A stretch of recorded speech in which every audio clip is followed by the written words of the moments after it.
Another week, another dub. We're going to dive into what all of that means here on the Sooner or Later Sports Show, a Hawk Media production presented by Sleeper. This is Coop. I am Jay. Thanks for pulling up here on the YouTube channel and listening wherever podcasts are downloaded and listened to while you're here. Please wipe your feet, like, subscribe, rate, review. Give us 5 stars. I think we deserve it. Go ahead and give us 5 anyway, baby. It's gifted. So, on today's episode, we got so many things to break down from, I guess you could say our first one of the year, right? Our first shutout. We're going to talk about what that actually means for the Sooners going forward. We're going to take a look at the polls because the Sooners dropped and so did the Texas Longhorns.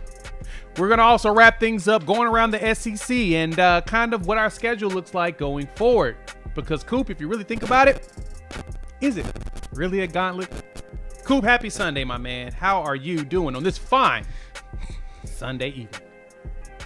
Jay, I'm spectacular. I was a little rushing around. Had my nephew's birthday party at Incredible Pizza. That's something.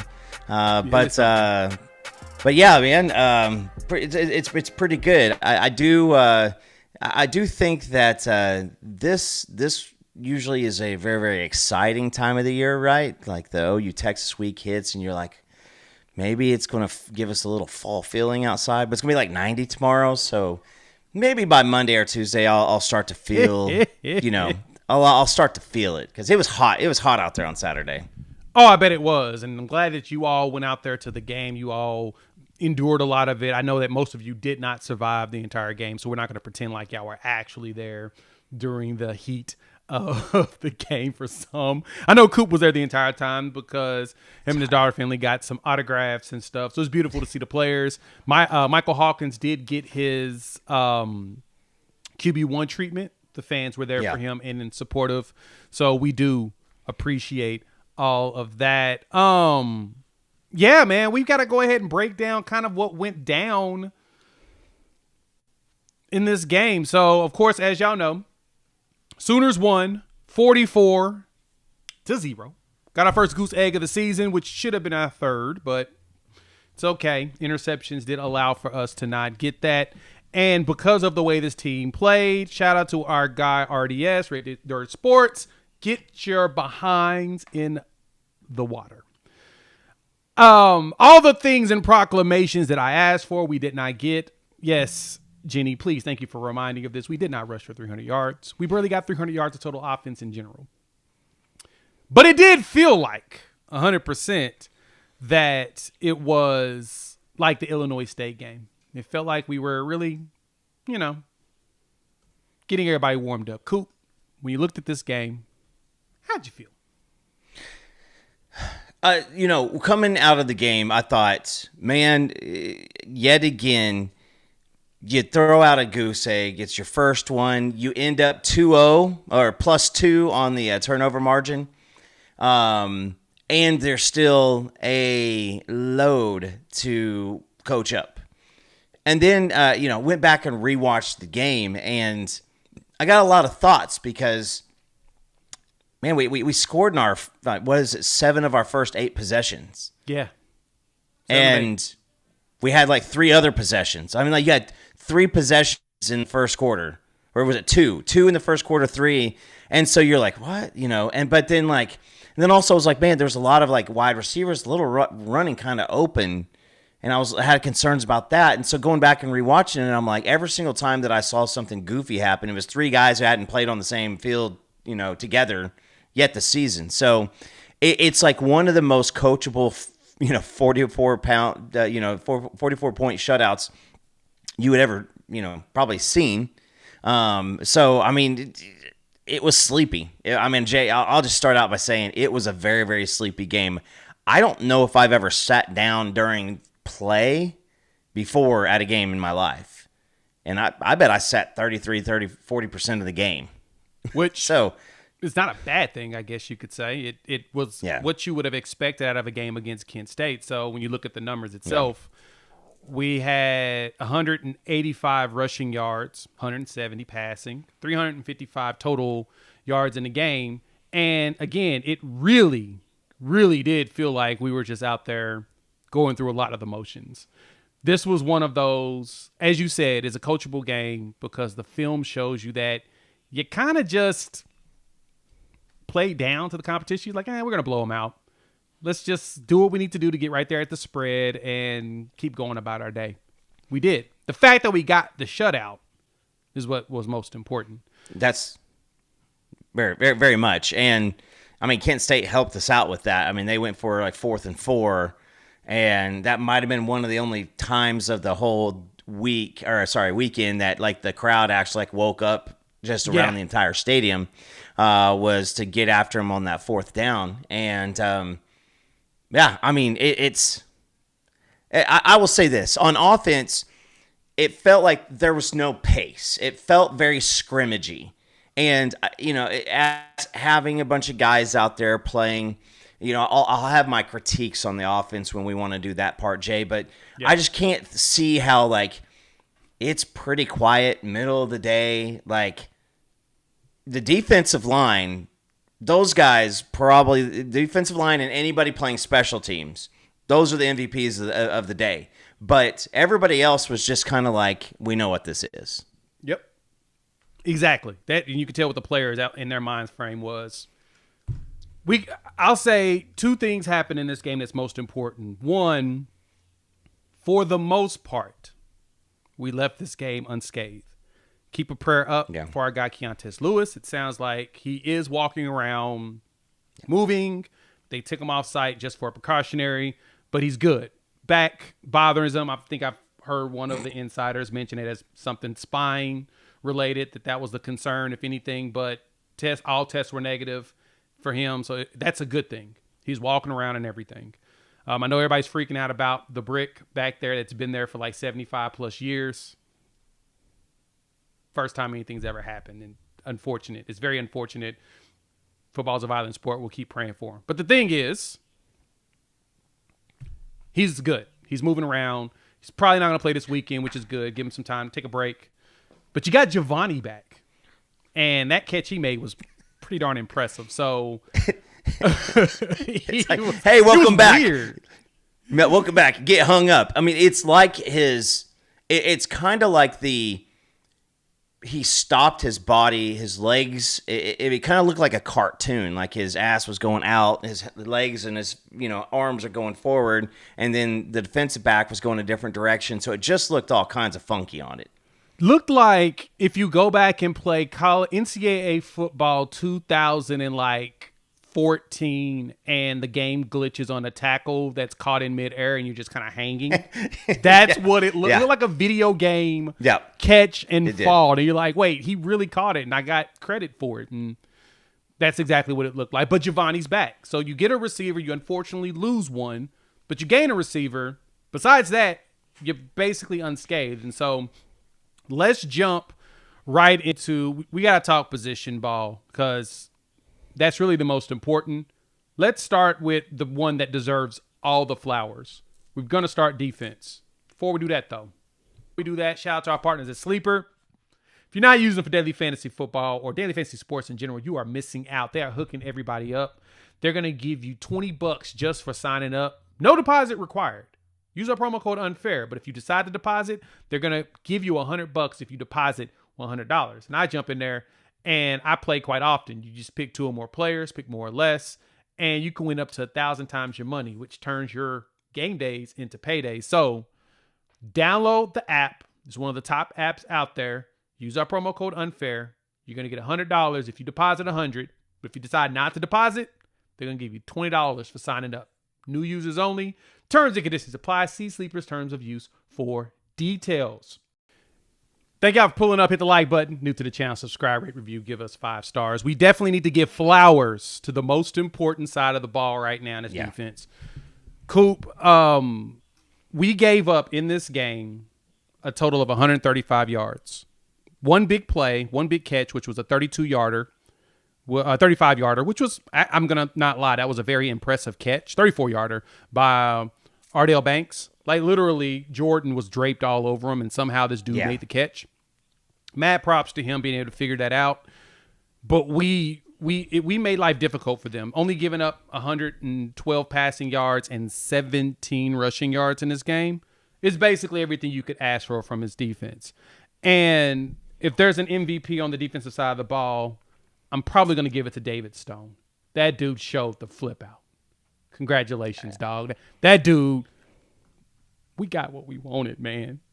It's, David Stone he's at a level right now, Jay, to where I made a joking, joke Twitter-wise. It really wasn't that big of a joke, but I said, he's been living in the opponent's backfield more often than the running back. And, dude's literally the, highest ranked defensive lineman in college football right now. It's like every single play I think at one point he blew up a play into the backfield to where the whole play was just toast immediately. And R. Mason wrapped up the running back, and David was mad, and he chased back the guy and started pulling him backwards even further, and then was slapping himself in the helmet. And I'm like, bro, the whole play, you killed it faster than a whistle from the ref.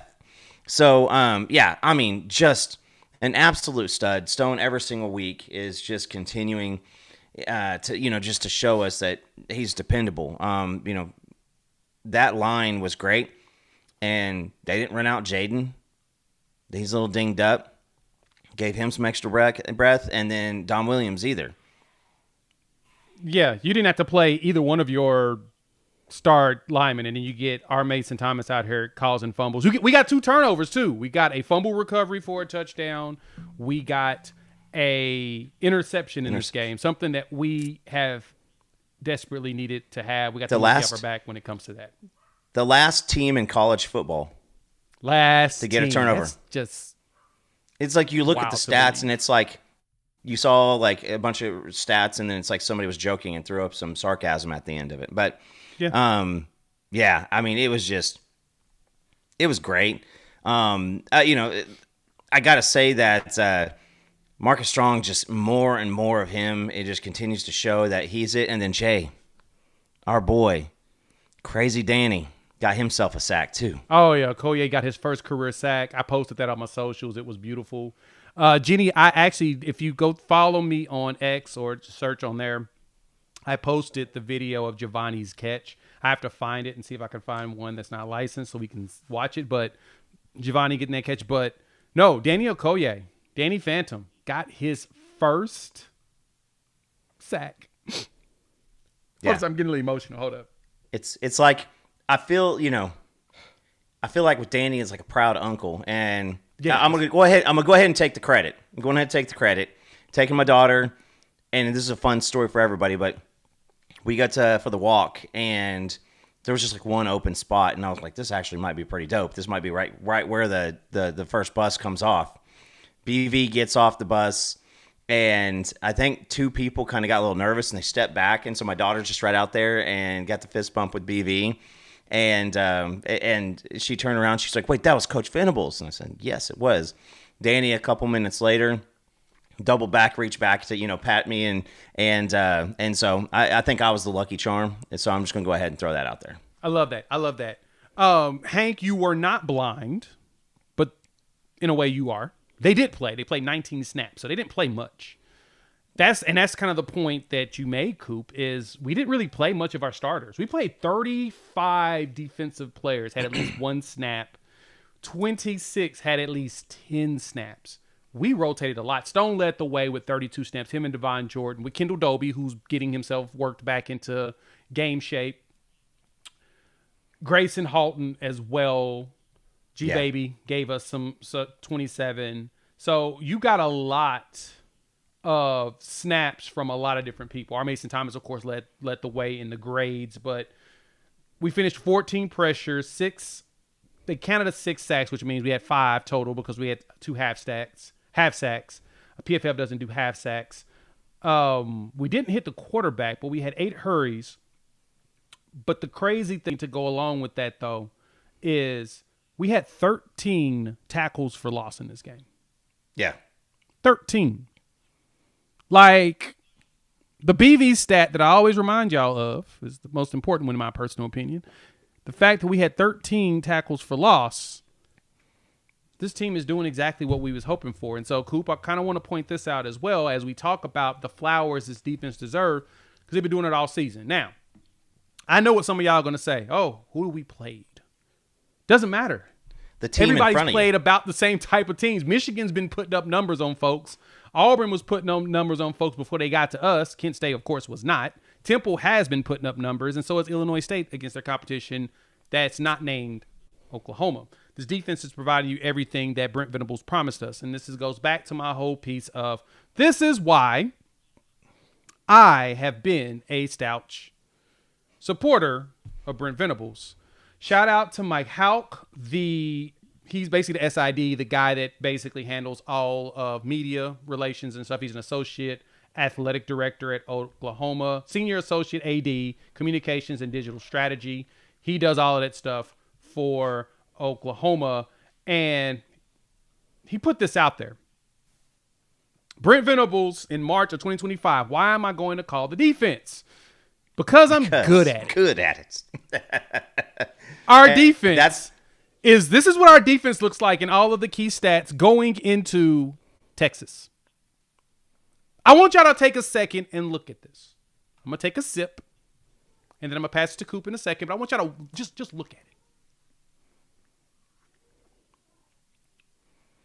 Jay, I like that the only double-digit number that you see is a stat line. It's not even a ranking.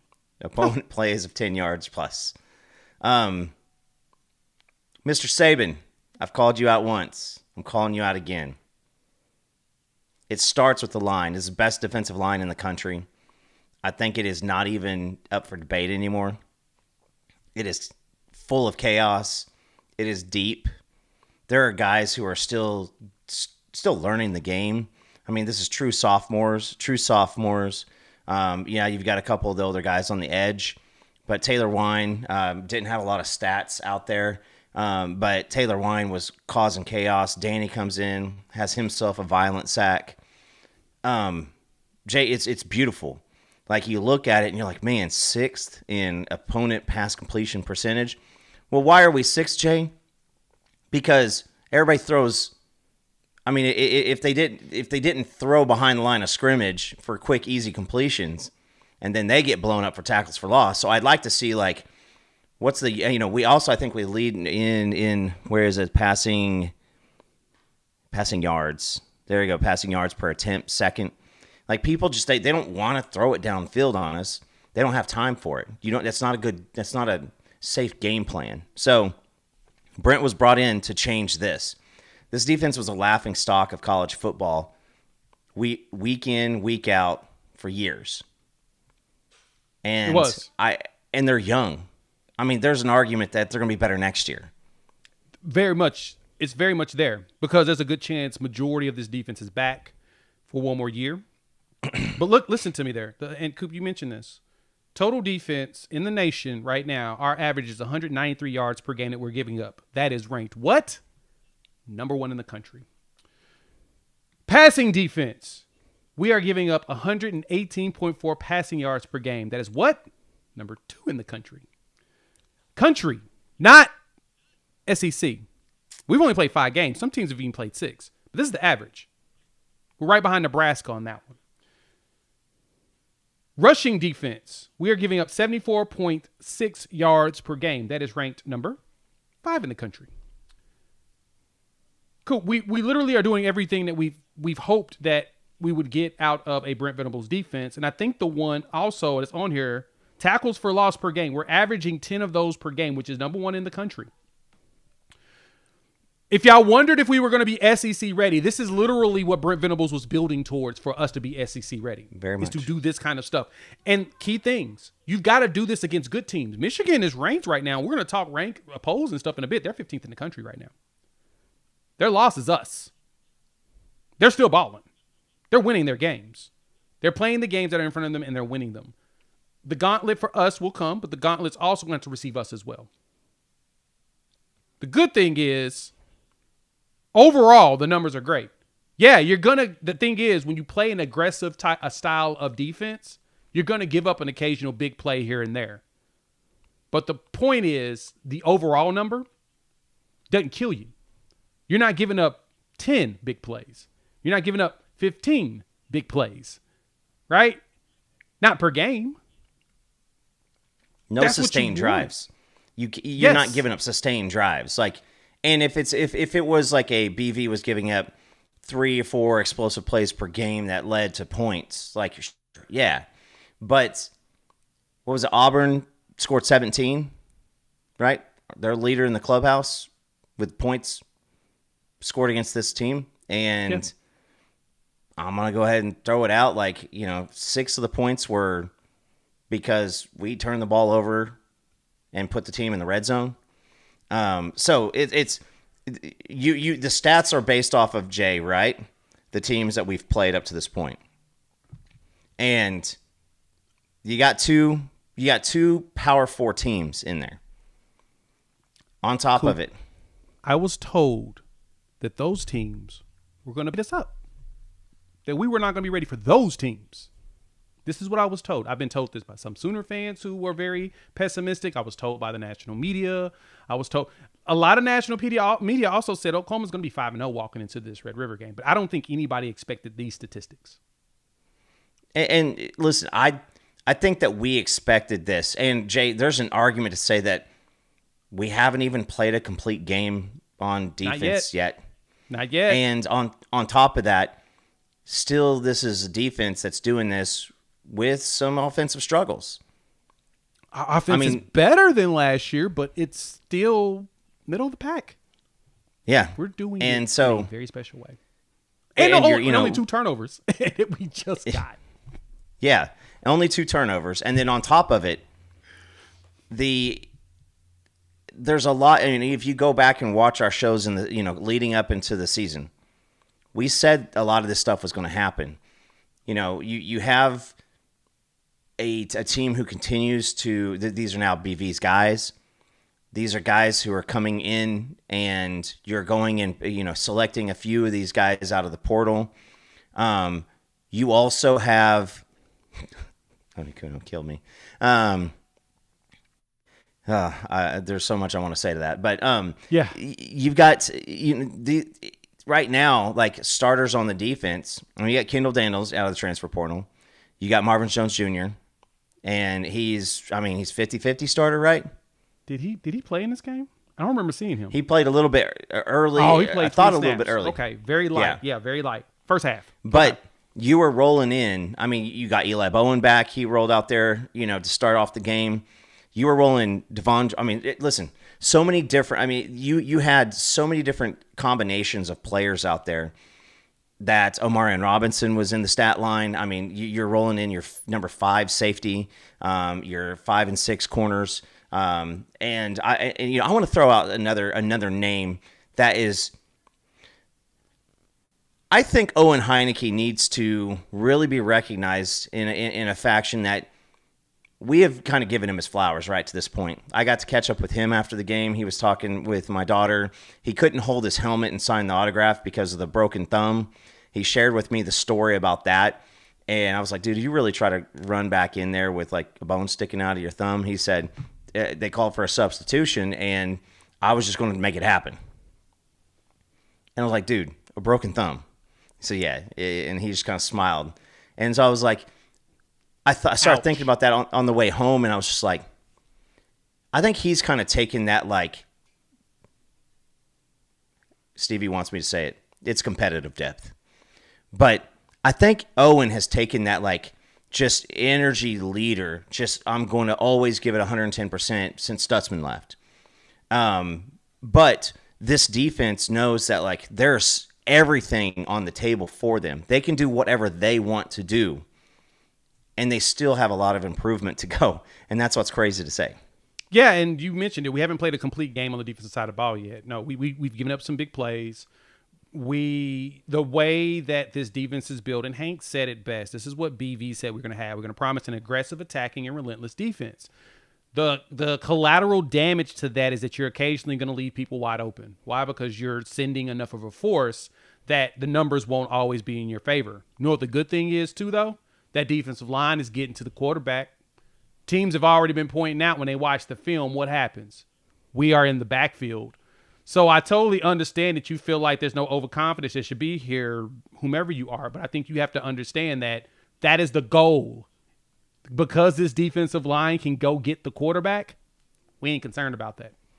The quarterbacks are going to struggle to get those passes off. Why? Because they got dudes in their face. Like, we've got dudes panicking.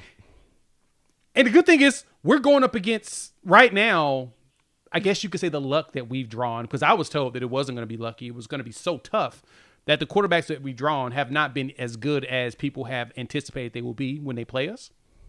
So that's just an advantage for us. So we're going to continue to pad our stats by having good defensive play. So I actually expect that to continue, because after I saw what Florida did to Texas, ain't no excuse for Dom, Jaden, Stone, G-Baby, R. Mason Thomas, Marvin Jones Jr., Taylor Wine, PJ Adebawore, Daniel Okoye. There's no excuse for them not being in the backfield dang near every play. They've got the great, as far as like rushing the passer, we got the highest sack rate in college football. And Florida was like 131st or something like that. They were bad. And on top of that, we also have the highest pressure rate. So when you throw that pressure out there, you're going to have guys who are just essentially going to have to go, you know what, I'm willing to throw to a spot and just hope that it lands on the turf or my guy gets it. Yep. But I went back and I've been doing the stat, and it was Kent State. But they had again, it's like the most success in consecutive offensive, plays was, I think it was like one of the 20-yarders that they had, and then they had an 8-yarder right after that, and then we shut it down.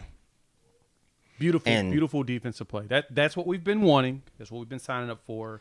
And so I want to spend the extended time on the defense, because I believe that the defense deserved to get the shine. They deserved it. I'm just so happy that our defense is this darn good. I am. And Jay, I want to make a nomination before we move over to the offense. Mm-hmm. Let's go and give it up to the special teams. The special teams is special. Yeah. They are special. They are making plays, and people are. Owen Heineke rolls out there. Quote from my daughter, again, who now went from like, I'm a fan of OU because my daddy is. Now she's gone to a different level now because of this weekend. Love it. Watching Philadelphia, Denver earlier, and they line up for a 55-yard field goal. And Finley says, surely they got to make it, right? Our guy kicked one for 55, and it was good from 65. And I'm like, oh, my heart, my proud father heart right then and there. But every single one of those guys continues. The punter is leading the nation in, the average yards per punt, going into this week. He continues to just absolutely he had one at like the 3-inch line that went out. Satania is he was a little scary earlier in the season on some of those punts. Those things were hitting him and a little bit harder in the chest. But now he had some really, really good returns. One called back of a little bit of a hold. But it's every single facet. The coverage is great. It's the special teams are special. And for this team to go where they're going to go while the offense gets a chance to kind of get some rolling going on, your defense has got to be good and your special teams has got to be good. And those are two things that you can rely on every single week. Yep, it is. That's the thing you can rely on. Absolutely, no problem. We'll talk more about we're going to give the special teams their flowers as well. We're going to give them a whole section as well as we talk about the offense. But I also want to give a special shout out to our people over there at Sleeper. I'll make some picks real quick. Shout out to them. They always hook us up. They're giving you $20 just for signing up. Why not take advantage of it, right? So let's make a couple of picks here for the night game. I'm gonna go over here to tonight. Let me see. Hold a second. Let me get this to pull up real quick. I think I want to pick on this guy. Let's see. Always fun to do the sharing the screen thing. There we go. All right. Let me run with I want Josh Allen. I'm gonna run with do I want Cook? I think I'll take Cook. I'll take him on probably more. Makes sense to go with him. Ooh, Drake May, definitely less. He's definitely not going to be doing anything. Keon Coleman, we'll take him more. The good thing about this is you take more or less. Ramondre Stevenson, love you, but we're going to take less on you. But pick 2 or more or less on the stats. And if you hit, you can win up to, of course, 1,000 times your money. Sign up today. Use our code UNFAIR. Get a 100% match up to $100. Terms and conditions apply. See Sleeper's terms of use for details. And so me and Coop, we've got to talk about now the offensive side of the ball. Got to know how you felt about the performance from the O. We had our boy Michael Hawkins come in and start because John Mateer is out. He had he had a black cast on, didn't he? Brace out there while he's in the field? Yes. And I zoomed in on it when he was going through walkthroughs and everything. I saw him slap the backside with that hand to 2 or 3 different guys. I saw him pat a couple different guys on the helmet. He was running while holding the helmet in that hand. I don't understand why he would do that to me. Because he's a monster, and I had I'm gonna bring up a fun radio personality. I had a little conversation with Jim Traber, and he was like, I don't care what Brent Venables says. He's like, that guy, he's going to be on the field because that's who he is. He's a gamer. He's a bulldog, and I thought, man, that's pretty crazy. But yeah, he was out there. Fully padded up and everything. And now, Jay, what kind of crazy person is out there fully dressed? I mean, that shows the leadership piece, but also it just shows that, he's wanting to be out there for his team. He wants to be out there to help Mike. He wants to be out there to, see, and because there's an opportunity to learn. I mean, just by watching some of those things. And I promise you, whenever he does return, he's going to be a better quarterback because of the time off and him getting a chance to kind of watch some stuff and maybe take a step back. That's true. Shout out to but Hawkins gave you something. This is kind of what I hoped we would get out of Michael Hawkins in this game. Was that he kind of sat in the pocket and started throwing more. Now, he had a couple of moments where he was just kind of throwing it off. I don't know what it was. He wasn't setting his legs, setting his feet or anything. But overall, he looked like he was trying to get comfortable with his receivers, get comfortable in there in just the offense itself. I was happy that he was throwing it. Now, he throws hard. I'll tell you that. Jeez Louise, those balls be flying. Like, there's no dial on there yet. We got to get a little bit more touch on those passes, but I'm glad that he did that. The run game, I know people are not as excited about it. We had 185 yards rushing. It really wasn't that bad. What I did notice about the offensive line and the blocking was you could tell that they weren't very interested in this game. But Blaylock getting 78 yards rushing. We had a Jaden Ott sighting. And I'm going to be honest. He didn't give me what I wanted because he didn't start. But I was satisfied with seeing him out there run. He looked like a running back. His first 2 runs were, 9 and 11? It's like, okay, we're getting something. He looked like his running backs coach. He really did. A little bit of the patience. It looked different. Unfortunately for that one, the crowd definitely got into it. I think it was they gave him 2 swing passes in a row. The one where his knee went down, though. Yeah. He went down on a knee, caught the ball, and then took off. And, I mean, he on multiple occasions was sidestepping folks. He stiff-armed a couple guys. The one, my daughter got it in slow motion, running my battery dead.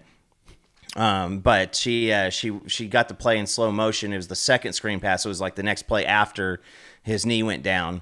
And I think it was like 3rd and 20. And so, I mean, that was a tough pickup, but I mean, I think he got 15. And I'm 90% sure that at least 11 of them were just 100% him. With multiple different dudes, swinging, going right past him, the stiff arm. He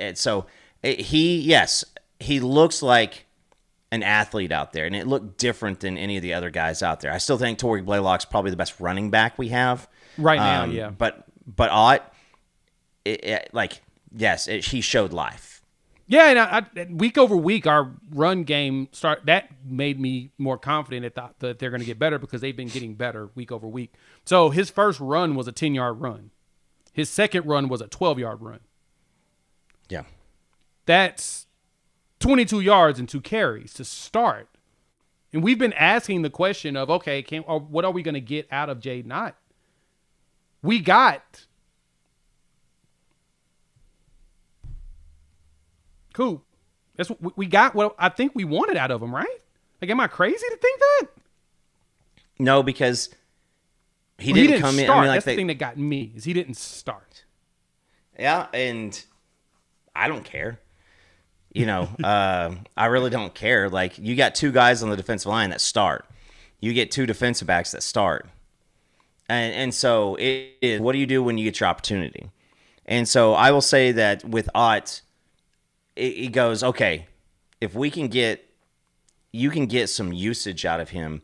I loved the running back passing game that they showed this week. I think that Ott had 2 of those catches. The one with the knee went down, so he ended up with just with 10 yards. But I was wrong. It was 14 yards, not 15. But he took negative yards on that. But still on that pass, I mean, you saw a lot of escapability. You saw some patience, and it looked like as he was getting into it, his confidence was starting to come through. So I was pretty happy to see that. Yeah, his first 4 carries went for 35 yards. First 5 carries went for 35 yards. So that's 7 a pop. That's not bad. That's not bad at all to start. And again, I'm not saying it's perfect. And as it keeps being pointed out, we're flawed. Yes, we are flawed, very much. But the fact that he was able to start doing some stuff, and that was in the second quarter and the third quarter before we kind of talked about it in our group text too about this, is that it really started to feel like as the game progressed, we started to look like disinterested. Just very much. They just didn't seem very interested. But he started off pretty strong with how we were getting yards. Like, he finished the game. You see Ott's stats for the game: 11 carries, 49 yards, 4.5 yards a carry. I'm okay with that. I'm okay with that as a start. I need more now. Now I need more. Now that you've got the ball, you've got some carries, and you're getting your head in there. I need more. I would like more cake now. Yeah, absolute starting point. And I will say this. The right side of the line, who are the more experienced duo with Fabici and Simmons, they had themselves a terrible game. They were bad. They're terrible. They're awful. And it seems like Simmons has had really tough days against the lower teams. Yeah. It seems like that has been a bugaboo. So I don't know if that is man, Jay, I just don't know. I don't know how to explain that. Is it that you're not amped up, you're not ramped up? I think that the Deion Burks, he has that -6, on that jet sweep. Kanik, only God knows what Kanik was thinking, because Deion Burks got up and got after him. And so Kanik had some kind of an argument too, and I was like, bro. There's no argument. There's no argument on that jet sweep, dog. You missed. You might as well have been a traffic. You could have been a traffic cone and caused more damage. Euro traffic cone, 100% in that play.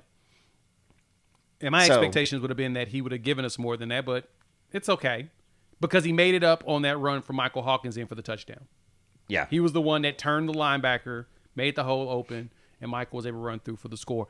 Again, no one in here, no one in this comment section, no one on this stream have said one thing about this being perfect when it comes to how we've executed on either sides of the ball. We're just pointing out that we're executing at a higher level than we even anticipated on defense. I thought the defense would have been better than last year. I didn't think it was going to be this much better, statistically. The offense, though, has really helped that because we're sustaining drives. Like, drives are going for longer than, 3 plays. We only had 1 3 and out in this game. Pretty good. When you got a whole new setup. The only other one was we had 4 plays, but we scored a touchdown. And that was Michael Hawkins flinging it in the air to Isaiah Satania. And you know what? We got to give that man his flowers, too. You talked about Satania on the return game, dog. As a receiver, Arkansas, thank you. And Jay, I'm going to say this. Thank you. I don't know if there's a stat being kept anywhere about players who cause more reviews to happen and more controversy to happen, but it's every single game they got to go. An official has to go to the hood and look on something that Satania did. But listen, I think Jay, somebody had called it in here, and may have been you. I think you actually called Kearney to lead the team, and I think I called Keontae Lewis. Mm-hmm. Somebody had called it, in our circle about maybe might be Satania. Right now, he is the best wide receiver on this team. Hands down. Through 5 games, he is the best. He is the most productive. He gets now. I still hold my breath a little bit because he also has a little implosion factor going on. But Isaiah Satania just continues to do great things. And that pass from Hawkins, dude draped all over him, and he just And when he was getting taken down and he threw it, that was right in front of us. So that's right in front of where our seats are. And And so I looked over and I was like, oh my God, Satania's just by himself. How's Satania by himself? Because that ball was like a fair catch, basically. And Satania caught it. He showed you his ability to muscle his way in to making that catch. But no,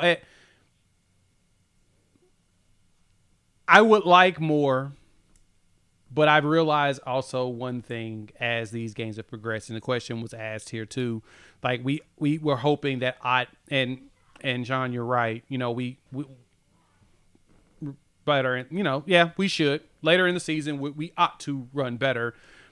This team seems to get better and better as the season has progressed. It's what it feels like. In the games we were doing that. This game we did not. We actually got worse as the game progressed. It felt more so like that everybody was bored, but I digress. Yeah. We are better. And so, as Lloyd asked this question, Jackson and Williams are both injured. We rested them out of precaution. Got to prepare them for next week. I think Dom hurt himself against Temple, but played against Auburn. And then same thing with Jaden. I think they both got rolled up a little bit, but they decided to rest them. No reason to play them in this game at all. But back to my point here, though, Coop. We ought to be better as the season progressed. We should be stronger. We should be able to start moving furniture. We got to get the meanness back going with this line. And truth be told, the ones that are the strongest so far have been like Bedenbaugh's guys, the ones that he's actually recruited. The transfers are the ones that we're trying to get up to speed to the meanness. EPL's got some meanness to him. Zaida has shown us that he can be mean out there when he's blocking. You're seeing meanness out of Michael Fasusi. He's showing you how mean he is. What we got to do is we've got to get meaner. And I think that that's going to happen as we play more players of our guys for the most part. And, and I wanted to, Lemon just hopped in here. And so now it's time. I talked to Keontae Lewis's father and was just asking him, man, I love it. Obviously I hated that whole play. That's our second offensive play of the game. That happened. That took a lot. I mean, the crowd was very sleepy. And that took a lot more out of it. But dude has no concussion. Said that he just needs to get some rest. The CT scans came back clean. So yeah, no concussion, no neck, no broken bones, no anything. So I think I heard Stoya on the post game say that maybe there's some lack of familiarity in the end zone because dude didn't really pull up at all. And when he went down, I think that he just had no knowledge of what was going on around him. But Satania was down there right next to him. Satania didn't have his hands on his head, didn't look like overly concerned. He looked like Keontae Lewis was moving right away. So it sounds like the coaching staff's probably going to have to force him to rest because the dude's going to want to get back on there. But I'll say this, just with having that concussion, just 3 weeks ago, that guy's one of the toughest son of a guns that we've had in the Sooner jersey. Really I think that his dad said something along the lines of, "Yeah, man, I just don't understand why this keeps happening to him." It's good. Now I don't think he's going to play versus Texas.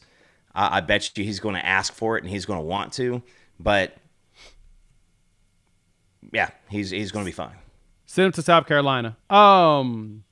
Yeah, it's funny that someone believes we haven't improved in running. And I mean, we had 200 yards rushing against Temple. We had 185 here against Kent State, 130 against Michigan. The Auburn game's the only one we really struggled, and Auburn has a really good front. Our next opponent doesn't have a good front. Like, Florida is worse than us in running this season. Worse. They're like 13th in the SEC. We're right above them. They're one of the worst. They were running all over the opposition that we're about to go against. I promise you we'll be fine. And I will say this also, this offensive line did look disinterested.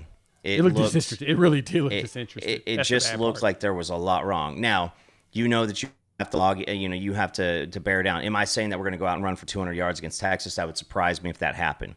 Yeah. But you need to just make it to where there is a threat to run that you cannot abandon and back out of coverage.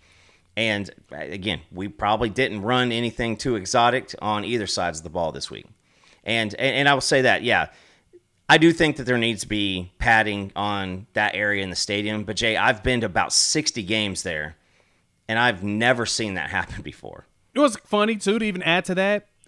John with John Williams, my co-host of Locked On Sooners, he mentioned this, and I thought it was interesting. I didn't think about it. I wonder if it has something to do with the painting in the end zone, because there was no color in the end zone. It was all green grass with the letters being painted in, which was old school. It wasn't your traditional full painted end zone that we used to like. We're get back to the crimson end zone now because we're back in conference play. So going forward, it'll be crimson for the rest of the season. But this time it was just green grass. So it didn't look like it was still on the field. You know what I mean?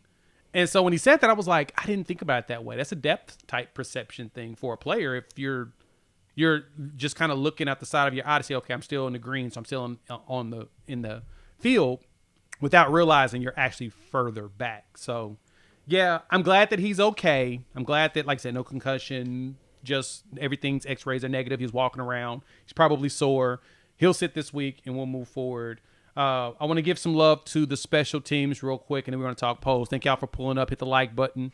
If you are new to the channel, subscribe, rate, review us, give us 5 stars. And yes, exactly right, Sean. It makes it much more dangerous, specifically because – but now the good thing is it'll be painted crimson moving forward. We shouldn't run into any of that. But Coop, like you mentioned before, Sandale kicked a 55-yarder. Let me put it to y'all. Let me put it in perspective for you all. And this is the reason why I'm not as concerned as everybody else is about overall numbers that we're putting up. We do play in the SEC.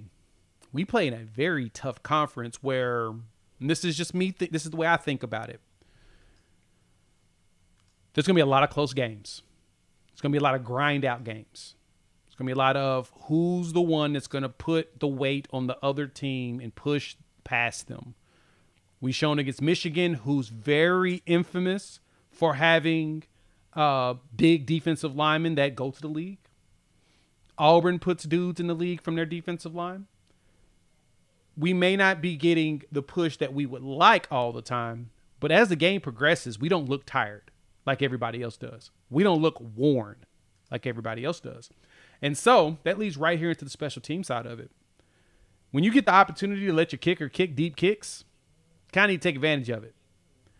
Because in games, I expect, as we go through the last set of the games for this season, Coop, Ole Miss is going to be a close game. I think Tennessee is going to be a close game. I think Alabama is going to be a close game. Y'all don't want to hear this. I think Missouri is going to be a close game. Yeah. And LSU probably will be too. Heck, South Carolina is probably going to be a close game. Texas, the next 7 games have a very good chance of being close. And that's where special teams come into play. Tate 3 for 3 with a 55-yarder. It's going to be critical. Miller, the punt god, is what we're going to call him. He leads I think he's tops in the country in like average and kicks inside the 20. Dude is lights out. We're gonna need those in order to be successful and win games, clutch games. Because you're gonna have those moments where Mateer or Hawkins, which I'm expecting Mateer back this weekend, it's gonna drive us down the field for a game winner. And we got to feel confident that we could put on that left leg. So far, Coop, I'm pretty confident.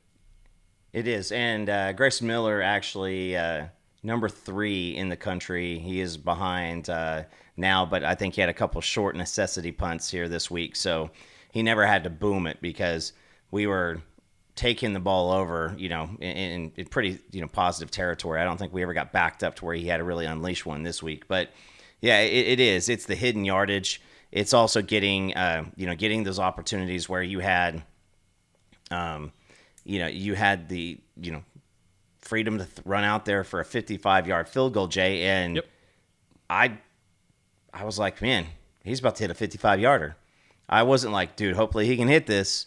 Like, I felt confident. Now, is he going to miss another field goal at some point? Yeah. I mean, like the odds are that is going to happen. But this is a guy who, is it UTSA and then UCO for Grayson Miller for the punter. So you get a couple of those guys to come up, and now they're playing in this big time.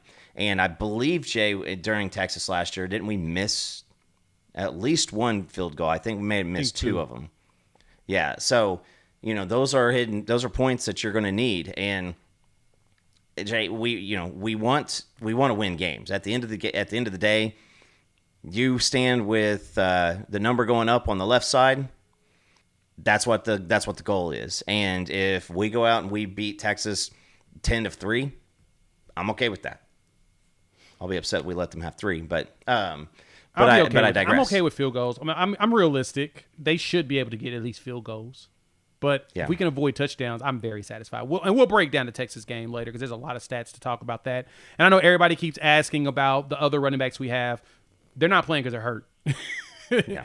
Like, both Tatum and X-Rob have been dealing with like hamstring or foot deals or something like that. So yeah, when they get healthy, they'll play. I mean, you saw Gabe Salchuk ran. He got 2 carries for like 21 yards. Shout out to him, the Puerto Rican Express, as he calls himself. He had a 17-yard run. I was like, hey, that's what I'm talking about. But again, when we prepare for the next couple of weeks, the biggest thing is like South Carolina's not as good as everybody thought they were going to be. Texas now, which leads us right into this conversation. Thank y'all for all pulling up. Hit the like button if you're new to the channel. Subscribe, rate, review, give us 5 stars. AP poll dropped. I had to do a reaction video to it because I thought this was amazing to see. Bruh, we missing 2 teams on here. 2. When the preseason polls dropped, there were a 1 and a 2 or a 1 and a 3 that was just about on everybody's. Neither one of those teams are on there. Those teams, Texas, Penn State. They are now both gone from the AP poll. Hey, let's add a third one just because I feel like it's always good. But I also don't see any Southern California on there. Am I missing it? They're missing because number 17 beat them. Yeah. But hey, This is a funny one. This is a good one right here. Do we have a Groza and a Guy finalist on the same team? We probably do. To go along with the special teams, we've given up 36 points this season, and we have forced 44 punts. Let's talk poll. Look at this. I'm okay. I'm okay with this poll. Again, you got a bunch of people out in front of us. We're going to play Ole Miss. Now, Ole Miss is the only team that's out in front of us. Bama, LSU, Tennessee, Missouri. And that's it, right? Yeah. That's all of our... we have every team except for Texas and South Carolina are ranked. That we will play against. And I'm super excited. Which are next two AP. games. Yep. That is for the coaches poll, though. Texas and Penn State still get love. The coaches still like them. But it's still the same. We've got Ole Miss, Bama, LSU, Tennessee, and Missouri all left on our schedule, which could make things very intriguing for us. And, yeah, we probably Deacon deserves some love because, yeah, he has done a great job. But look at that. Coop, I am fascinated that the AP poll actually did the right thing. Two teams that they thought were going to be at the top, and they said, nah, we're going to have to go ahead and just majority of us are going to vote them out off the boat. Shocking. And not going to lie.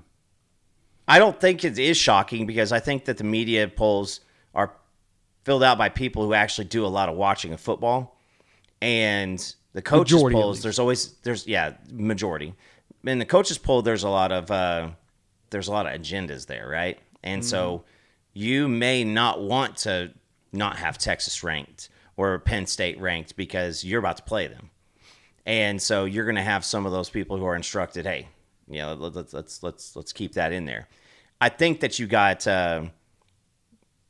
obviously this week OU goes and takes care of business. Texas is going to be gone off both of them.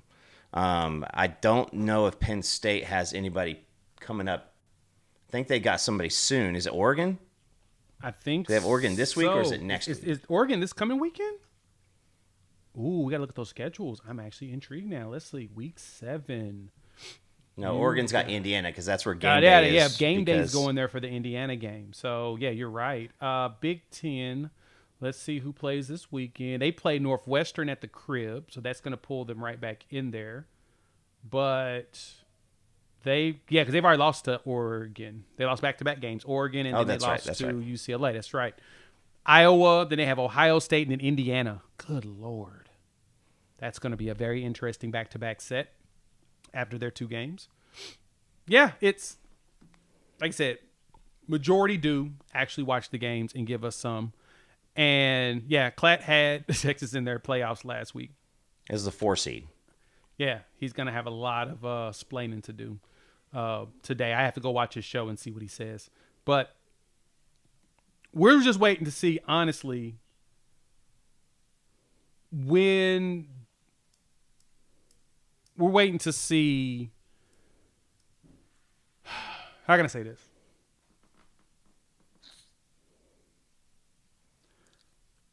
We're waiting to see the official word on if Mateer is going to play.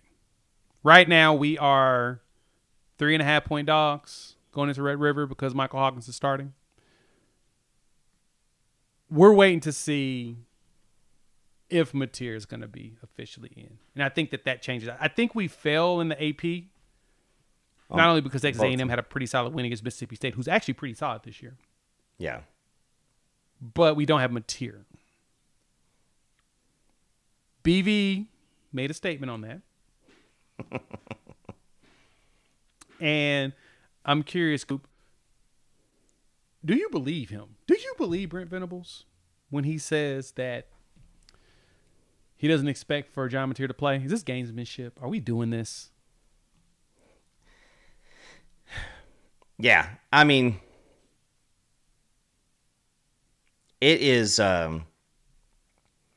If there is a chance that he can do it, because from what I understand, is there's not really risk if there's no re-injury risk. Like if he gets hit in that hand in a different area and it breaks, like it would have been like this previous one wasn't even a thing. So he's going to give it a go if he gets cleared and he gets the choice, he's going to play. I think the gamesmanship still, we mentioned this, is Texas has got to practice for both quarterbacks. You can't, if you're Texas, just practice for Mateer.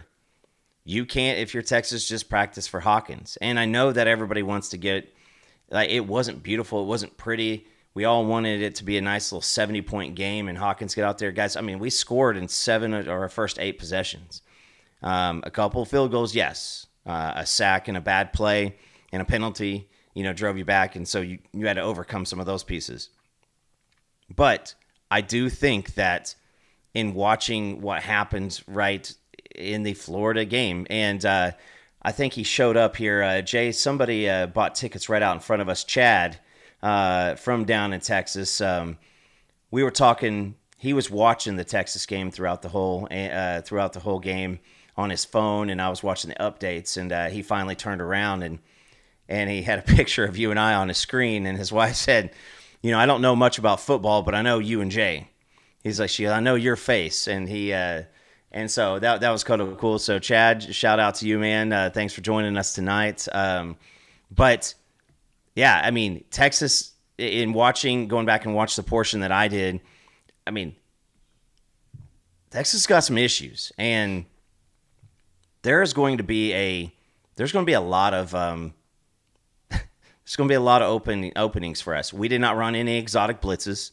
We did not run pressures from all over the place. We threw guys up on the line and we're going. But again, we didn't have Jaden, didn't have Don Williams out there. And you brought up a point earlier, Jay, that our guys look refreshed. We're playing like 20 less snaps per game on defense than we were last year. And now they're the hunters. And that allows, with the special teams, listen, we would be if this offense was humming and if we were running at 150, 175 yards a game, we'd be the undeniable number 1 team in the country right now. Oklahoma would not have any holes in their game. Every single team has some kind of a flaw. And so this defense is going to be salivating. You do what you've been doing. You make your tackles. It's going to be more of the same. We've seen it. It's been the same every single week. These guys are getting to the quarterback. Yeah. They are. And they're doing what they're supposed to. Yeah. Texas has not played good competition. They got down the swamp, and they were playing a Florida team, which was waiting to tarmac their coach at home. And Man, DJ Lagway. I had a buddy hit me up that's a Florida fan, and he said, man, Texas ruined it for us. And I'm like, what do you mean, dog? Y'all beat them. He's like, I know. Now it's going to be hard to fire freaking Billy Napier. I was like, that's a very valid point. That's a good point. He was like, we was hoping to fire him after this game. Can't do it now. And Jay, I'm gonna point out something else too. They scored 1 touchdown against Ohio State, and they scored, 3 touchdowns against Florida. One of those touchdowns, I mean, you're literally in prevent at that point. And when it came down to the go time, they couldn't do anything. They couldn't move the ball. They got guys back. They couldn't run the ball. Florida is not the same defensive unit that Oklahoma is. Based off the statistics and the eye test, there's no explanation how Florida is comparable. Athletes-wise, yeah, they got comparable athletes. But these guys were not playing ball the way that OU is. And so Brent Venables is 100% focused on that. And I'm at the point to say, like, yeah, if John Mateer comes out and plays, I think this game gets out of hand. If Hawk plays, I still think that OU wins this game comfortably because of the defense. The defense is going to give us opportunities. And now we've got a couple turnovers. You get that monkey off your back. You don't have to be pushing as hard. Those things are going to come naturally. Fair point. I think that's the thing to keep in mind when you talk about. Like, I respect Florida's defense because they have done a good job of not giving up a whole bunch of points. Like, no one has scored 30 on them yet, which I'm kind of surprised about. They've given up 23 times. They gave up South Florida 18. Their problem is their offense just doesn't help their defense. But the fact that you threw 5 interceptions and still only gave up 1 touchdown on offense because you gave a pick 6 against LSU. Impressive. Yeah. Now the question is I think LSU's biggest issue right now is that Nussmeier is dealing the same thing that Quinn Ewers dealt with last year. He's not able to throw the ball like he wants to because of that abdomen injury. But we got to tighten up.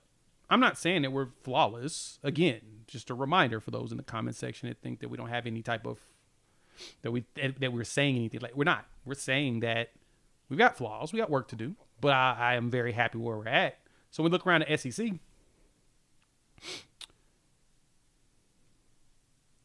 Texas probably could have gave up more sacks than what they did. Their line looked really bad. Like, our pass protection is really good. It's just the run blocking that's got to get better, more meaner. It's like our guys are better at passive, like more reactive blocking, where they step back and then they turn people. They do a good job at that. They do a bad job at just being mean and pushing dudes around. But they get better as the game goes on because they're in a better shape than what the opposition is, it seems like. We seem to be in a much better shape. But, yeah, some Florida fans were not happy about that win for them because now it's going to be a lot tougher to fire him. So we'll break down the Texas game more later or whatnot. Don't worry. We're going to do that this week. Alabama Vanderbilt was a fun game. And truth be told, that felt like last year's game but reversed. Vanderbilt has 2 turnovers in the red zone, basically, to keep themselves from scoring. To me, that helps Bama, and then Bama went out there and capitalized on all of it. Pretty impressive, to be honest. If you give Bama, if you give them the opportunity to do something against you, they're going to. And they got to, they ran the rock. Jan Miller looked great. He's just coming back from being dinged up, and he looked good. And so also Caden Proctor back in the stat line. Had himself a catch last week, and he had a 2-yard rush this week. I don't know if that was a ball that they – yeah. So just kind of crazy. It's like a fullback dive, basically what it was. How do you like to tackle that, dude? 340 some odd pounds? No. Missed me on that one. But they, Cedric Alexander for Vanderbilt talked a lot of mess. He was running. And I don't know, did he get dinged up or something? Because he had 4 carries for 76 yards. And I didn't see anything after that. Pavia led the team. Outside of Pavia, they ran the ball 6 times. Yeah, that to me is not a good recipe to win in a game where you need to control time. Jan Miller was eaten in that game. But the turnovers hurt him. You get there, that fumble, killer, that interception was killer. And those are the plays that require you to capitalize on against a team that overall plays good football. They started the game off, Bama throws an interception, and Vandy does what? Score a touchdown. That's what you want.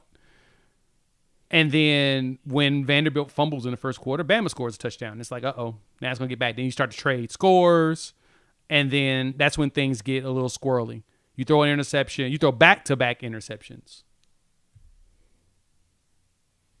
End your game. Yeah, you got to – obviously we've talked about it. That's why the turnover margin – you got to be really, really good and have a little bit of luck involved too if you're going to turn the ball over and not turn it over yourself. So, that's another good piece out of this game is no turnovers for us on offense. And I think Hawkins had a couple opportunities. He had a couple balls where he, threw some wild stuff. But you got to. I mean, this is SEC play from this point on, and so it is taking care of the ball and taking away the ball. That's the critical part.